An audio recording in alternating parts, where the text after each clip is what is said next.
Hi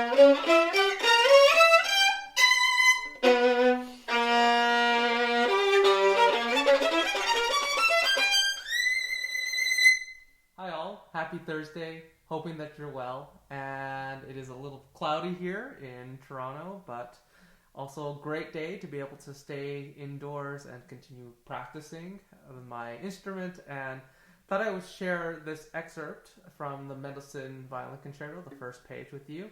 It's one of those great melodies that gets stuck into the ear so quickly. When I first listened to this piece, I was just floored by how sweet and sad and how high in terms of register a melody could be.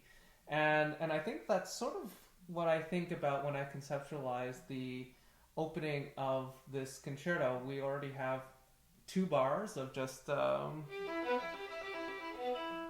and you really set that texture on a stage and you emerge out of that as a soloist in a piano, dolce, sweet type of way, but at the same time also present enough that you can feel like you're rising above the entire orchestra. So I always like to think of this as I practice it as an exercise in telling a story specifically with the E string. And what I would do even before just putting in the notes,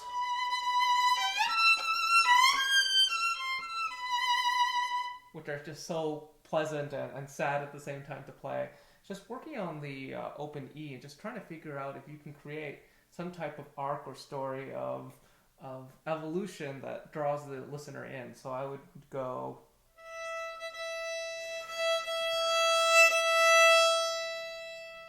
and then maybe work on that to make it more refined if I want to start a little bit more over the fingerboard.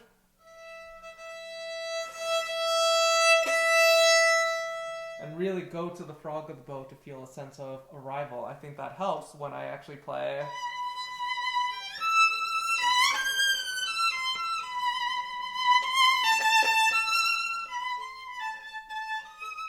Same thing. Phrase expands a little. And then a scale up.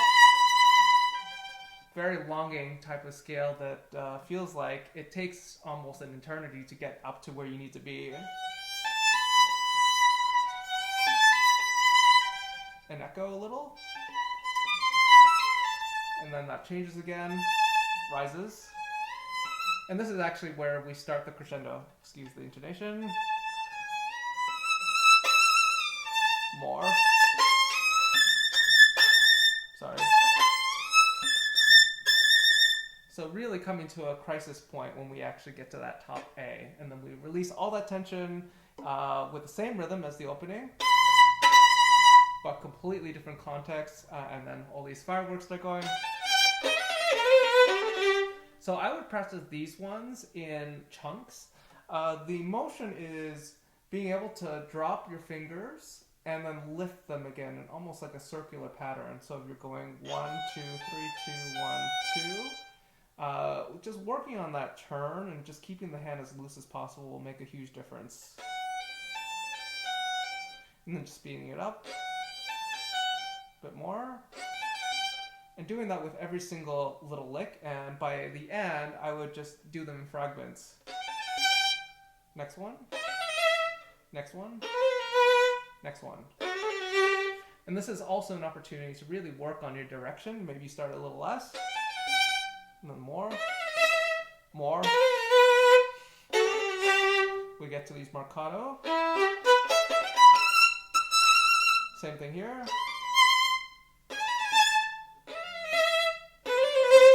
In some ways, the more important aspect of this is really making sure that you get your first notes of every lick.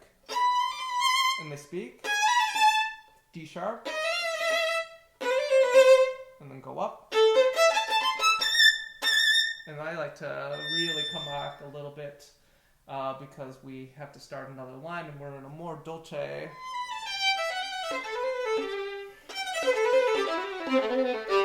And and then rising.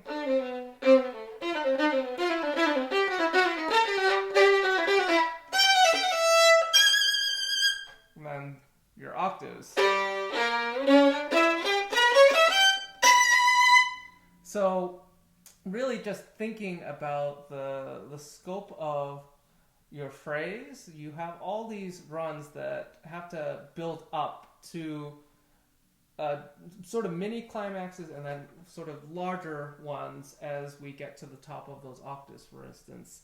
And then of course we go quite a bit of tension on that A sharp.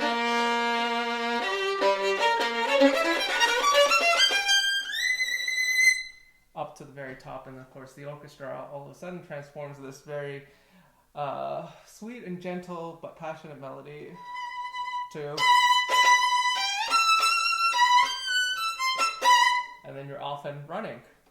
Hope that helps in some ways, and have a lovely day and good luck with all your practicing. Bye.